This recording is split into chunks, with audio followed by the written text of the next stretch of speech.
கர்த்தர் நாமத்துக்கு மகிமை உண்டாவதாக. இன்றைய வேத வசனம் ஆதியாகமம் 18 அதிகாரம் 25 வசனம் சொல்லப்படுகிறது. துன்மார்க்கனோடு நீதிமானை சங்கரிப்பது உமக்கு தூரமாய் இருப்பதாக. நீதிமானையும் துன்மார்க்கையும் சமமாய் நடப்பிப்பது உமக்கு தூரமாய் இருப்பதாக. சர்வலோக நியாயாதிபதியே நீதி செய்யாது இருப்பாரோ என்றார். அதாவது ஏசப்பா ஆபிரகாம் வெளிப்படுத்தார், இதுமாரி அந்த சோதப்படத்தை அழிக்கப்பட சொல்லி ஏசப்பா ஆபிரகாம் வெளிப்படுத்த. அதுக்கப்புறம் ஆபிரகாம் பட்டணத்துக்காக ஜெபிக்கிற ஆண்டவரே, அந்த பட்டணம் அழிக்கப்படக்கூடாது ஆண்டவரே, அந்த சோதனை பட்டணம் அழிக்கக்கூடாது ஆண்டவரே. அதாவது நீங்கள் அங்கே இருக்கிற பாவிகள் மித்தம் அந்த பட்டணத்தை அழிக்கப்பட சொல்லிங்களே, அதில் கொஞ்சம் நீதிமானாக இருப்பாங்களா, அந்த நீதிமான மித்தமாக அந்த பட்டணத்தை விட்டுருங்க சொல்லி ஆபிரகாம் கர்த்தர் நோக்கி விண்ணப்பம் போது கர்த்தர் சொல்கிறார், சரிப்பா அதில் கொஞ்சம் நீதிமான் தான் நீ சொல்கிற போல அந்த பட்டணத்தை அழிக்க மாட்ட சொல்லி ஏசப்பா சொல்லும்போது அதுக்கப்புறம் ஆபிரகாம் ஜெபிக்கிறான். 50 நீதிமான் மித்தமும் சரிப்பா ஓகே போனார். அதுக்கப்புறம் பார்த்தா 50 நீதிமான 40 நீதிமான் மித்தம் சரி ஓகே அது மித்தம் அதிகமாக ஏசப்பா சொல்கிறார். அதில் பார்த்தா 40 நீதிமான ஆண்டவர் 30 நீதிமான் மித்தம் சரிப்பா அது மித்தமாக நான் அழிக்க மாட்டேன்ப்பா. பார்த்தா 130 நீதிமான இல்லை ஆண்டவர் 20 நீதிமான் மித்தம் சரிப்பா அந்த 20 நீதிமான் இருந்தாக்கா அந்த பட்டணத்தை அழிக்க மாட்டது.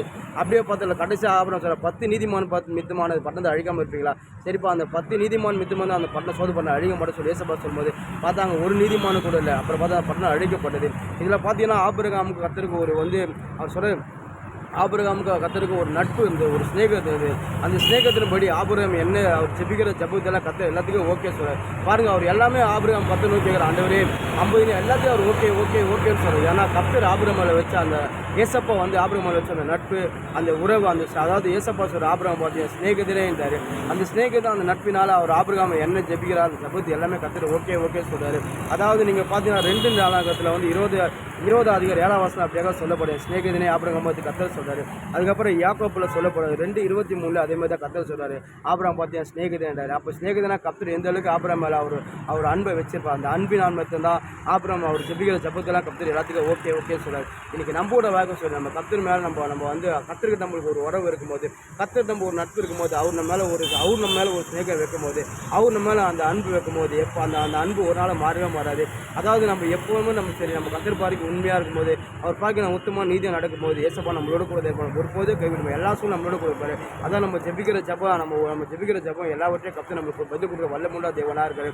அதான் வேதம் சொல்ல நீதிமான் ஜெபிக்கிற ஊக்கமான ஜெபத்துக்கு கர்த்தர் பதில் கொடுப்பார். நீதிமானாக இருந்து நம்ம ஜெபிக்கிற ஜெபத்தை கர்த்தர் ஒரு நாளும் சரி அந்த ஜெபத்தை தள்ளவே மாட்டார். அந்த ஜெபத்துக்கு பதில் கொடுப்பார். ஒன்று நம்ம கர்த்தர் கூட எப்போவுமே நம்ம அவர் கூட நம்ம உறவாக இருக்கணும், அவர் கூட ஒரு நட்பாக இருக்கணும். எப்போவுமே அவர் நம்மளுக்கு அவரோட உறவு நமக்குள்ள ஐக்கியமாக இருக்கும்போது, அவருக்குள்ள நம்ம ஒரு ஸ்நேகனாக ஒரு நட்பு இருக்கும்போது நம்ம ஜெபிக்கிற ஜெபத்தை எல்லாத்தையும் கர்த்தர் பதில் கொடுப்பாரு. அப்படிப்பட்ட நட்பு நம்மளுக்கு வேணும்னா எப்போவுமே நம்ம கர்த்தர் பாருக்கு உண்மையாக இருக்கணும், உத்தமமான நீதியாக இருக்கணும். அப்படி இருக்கும்போது கர்த்தர் நம்ம எல்லா ஜெபத்தையும் கேட்டு நம்மளுக்கு பதில் கொடுப்பாரு. ஆபிரகாம் கர்த்தர் பாருக்கு ஆபிரகாம் கர்த்தர் பாருக்கு உண்மையாக இருந்தார். அது மட்டும் இல்லாமல் அவர் கர்த்தருக்கு அவ்வளோ உறவாக இருந்தனால அவர் அந்த ஐக்கியமாக இருந்தது. சரி கர்த்தர் எல்லா வாட்டிலும் ஆபிரகாம் ஜெபத்தை கேட்டார். நம்மளோட வாக்கு சரி கர்த்தர் கூட நம்ம ஒரு நட்பு இருந்து கர்த்தர் கூட நமக்கு ஒரு ஸ்நேகம் இருந்ததா நிச்சயமாக கர்த்தர் நம்ம ஜெபிக்கிற ஜெபத்தை எல்லாத்தையும் பதில் கொடுப்பாரு. ஒன்று கர்த்தரை நேசிங்க, அவர் விசுவாசிங்க, அவர் கூட உண்மையாக இருங்க, அவர் கூட ஒரு உறவில் இருங்க. ஆமென்.